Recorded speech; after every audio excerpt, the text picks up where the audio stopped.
Assalomu alaykum azizlar. Oldinroq biz video chiqargan edik. Spetspriyomnikka tushib qolgan Askarbek ukamizni vidvareniyalarini bekor qildik deb. Ukamiz spetspriyomnikda ko'p qolib ketmasliklari uchun O'zbekistonga chiqib ketgandilar. Hozir Rossiyaga qaytib kirib keldilar. Biz vidvareniyalarini va zapretlarni bekor qilgandan keyin bugun ofisga kelib, ko'pchilikka foydali bo'ladi degan umidda o'sha bo'lgan voqeani batafsil o'zlari aytib beradilar. Demak, Askarbek, qachon sizni ushlashdi? Qachon, spetspriyomniga olib borishdi? Nima voqealar bo'ldi? Batafsil aytib bersangiz. 19 yanvar kuni obed payti ishdan qaytishim Sokolniki metrosida ushlab ketishdi. Soat 7gacha отделениеda ushlab o'tirib, 7dan keyin Saxroga olib ketishdi. Mhm. Sizga o'zi nima ayb qo'yishdi ushlashgan vaqtda? Aminam qizarib qolgandida. Aminingiz qizarib qolgandi.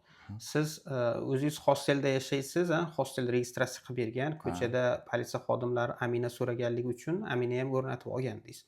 Va 19-sila kuni ko'pchilikda Amina ishlamay qolgan, o'sha kuni sizniki ham ishlamay qoldi, shundaymi? Ko'pchilikda ishlamay qolgandi. Xo'p, politsiya xodimlariga men hostelda yashayman, registratsiyam bor deb ko'rsatdingizmi qog'ozli registratsiyangizni ham? Ko'rsatdim. Bunga qarashmadi, faqat Aminaga qarashdi.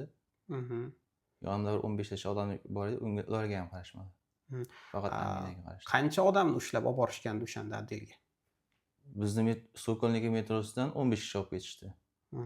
Yana boshqa metrodan yig'ib Saxroda 150 kishi bo'lib ketdik. 150 kishi. Xo'p, demak, o'sha kuni obeddan keyin sizni ushlashdi. O'sha kunni o'zida Saxro olib ketishdi. Yo'q, soat 7larda olib ketishdi.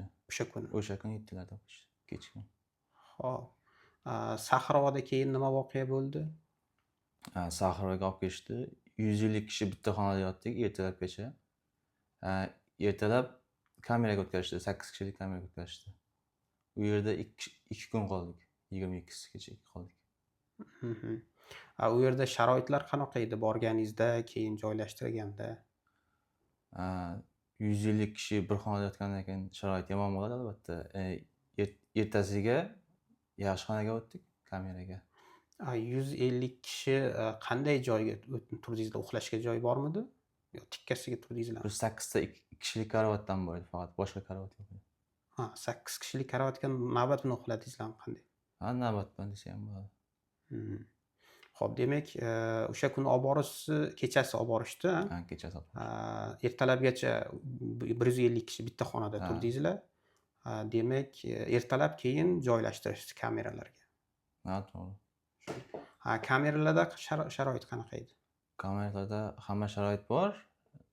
Telefon yo'q faqat. Faqat telefonni 1 soatga knopkali telefon berib qo'yishadi. Sim kartalar o'zlarimizda edi. Sim kartani qo'yib telefon qilib olsa bo'ladi. Endi telefon qilish uchun ham telefon raqamini yoddan bilish kerak-da. Yoddan bilish kerak. Telefon raqamlari qog'ozga yozib olgandim-da men отделениеda. Yonidagi sheriklarim aytdi, Saxroda nomerlarni yozib ol, telefonga olib qo'yishadi dedi. Xo'p, kunida bir mahal 1 soat telefon berishadimi? 1 soatga, 8 kishiga 1 soatga berishadi. 8 kishiga 1 soatga navbat bilan telefon qilib gaplash. Ovqat ham berishadimi keyin? 3 mahal ovqat berishadi. Xo'p, keyin u yerda yana bir kecha yotdingiz, U yerda 22gacha qoldim. Bir kecha. Bir kecha qoldingiz. Ertasi kuni hujjatlarga qo'l qo'ydirib aeroport olib ketishdi. Aeroportga olib ketishdi. Aeroportga necha kishi ketdingizlar? Aeroportga 2 avtobus kishi ketdik. 2 avtobus. O'zbek, tojik aralash. O'zbek, tojik aldirash. Xo'p, keyin shu bilan O'zbekiston chiqib ketdingiz. O'zbekistonga chiqib Samarqandga uchib ketdik. O'zi bu yerda siz qonuniy ishlagansiz, ofitsial ish joyingiz bor, oyligingiz kartangizga tushadi. Ishxona, hostel bergan, o'sha yerda yashaydi. Hammasi bor edi. Bu birgina shu redni ustidan shuncha ish bo'lib ketdi-da. Bitta redda. Xo'p, yaxshi.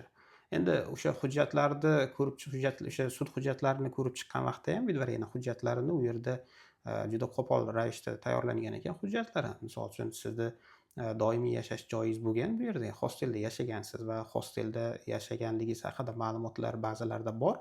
ya'ni o'sha Amina da registratsiyadan o'tganingizda ba'zilarida bor. Shunga qaramasdan sizni o'sha Rossiyada yashash joyi yo'q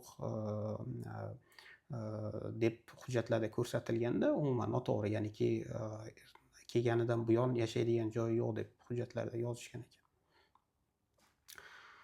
Demak, azizlar, internet tarmoqlarida juda ko'p videolar yoki ma'lumotlar uchraydi. Aynan spespriemnik orqali vidvarina bo'layotganlarda aybi bo'lmasa ham vidvarinasini bekor qilib bo'lmaydi degan narsalar. Bu yerda sizni qanday holatda vidvarina bo'lganligingiz yoki bo'lmasa qanday vaqtda vidvarina bo'lganligingiz reydlarda boshqa hech qanday aloqasi yo'q. Bu yerda muhimi sizda aybingiz bor yoki yo'qligi, yoki agar aybingiz bor bo'lsa, aybingiz qanchalik jiddiy ekanligi. Ya'ni aynan mana shunga bog'liq sizni vidvarinangizni bekor qilish imkoni bor yoki yo'qligi. Shuning uchun bunday holatlarda tezda yurist yoki advokatlarga murojaat qilish kerak.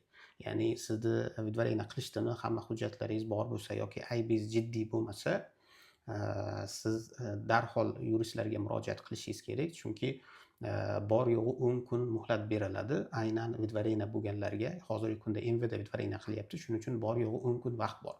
10 kunning ichida jalbni topshirishga ulgursangiz, agar aybingiz yo'q bo'lsa, sudda isbotlansa,